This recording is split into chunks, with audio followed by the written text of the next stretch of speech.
बड़ी खबर आपको बता दें, बीजेपी के बयान पर ओवैसी ने पलटवार किया है।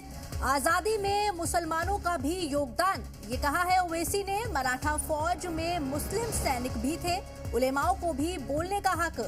तो बीजेपी के बयान पर ओवैसी ने पलटवार किया है। बीजेपी की भाषा ऐसी ही है, ये कहा है असदुद्दीन ओवैसी ने। आजादी में मुसलमानों का भी योगदान, मराठा फौज में मुस्लिम सैनिक भी शामिल थे। एआईएमआईएम प्रमुख ओवैसी की तरफ से बयान दिया गया।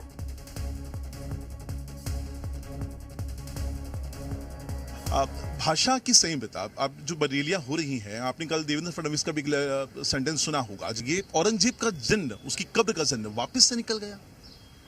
अब उनसे पूछिए ना, मैं क्या बोलूं, मैं क्या बोलूं उसके बारे में। मैं तो भारत में जो लोकशाही है, जो संविधान है, उसकी हम बात करते हैं। अब उनको ये सब बातें याद आ रही हैं तो मैं क्या बोलूं। उनको एक बात याद रखनी चाहिए, मालेगांव में 1818 में मालेगांव किले पर जो मराठा अंग्रेज़ों की लड़ाई हुई थी, उसमें मराठा फौज में मुसलमान थे जिन्होंने अंग्रेज़ों से ज़बरदस्त मुकाबला किया। अच्छा, इनको ये पूछिए कि क्विट इंडिया का नारा किसने दिया था, पूछो इनको किसने दिया था, उसका नाम बोलो। उसका नाम यूसुफ मेहर अली था, मुंबई के थे। तो इनके कोई नज़र नहीं आते ना, तो इनको बड़ी तकलीफ हो जाती है। ये छानते हैं कि कहाँ है हमारा, कोई नज़र नहीं आता, कोई नज़र नहीं आता इनका। तो ये कंट्रीब्यूशन है एक कम्युनिटी का इस मुल्क को आज़ाद कराने के लिए। इन चुनावों में आपने रैलियां, जो जितने बड़े नेता हैं वो भाषा का स्तर ध्यान नहीं रख रहे हैं। नाना पटोले कह रहे हैं कि बीजेपी को हम कुत्ता बना देंगे। एक बात सुनिए, हमारी भाषा में कोई अगर हम कोई कानूनी लाइन को क्रॉस कर रहे हैं तो आप बताइए। आप नहीं कर रहे, इसलिए आपसे सवाल बनता है। ये संयमता आपने बना रखी है। आप हमको थैंक यू बोलिए ना।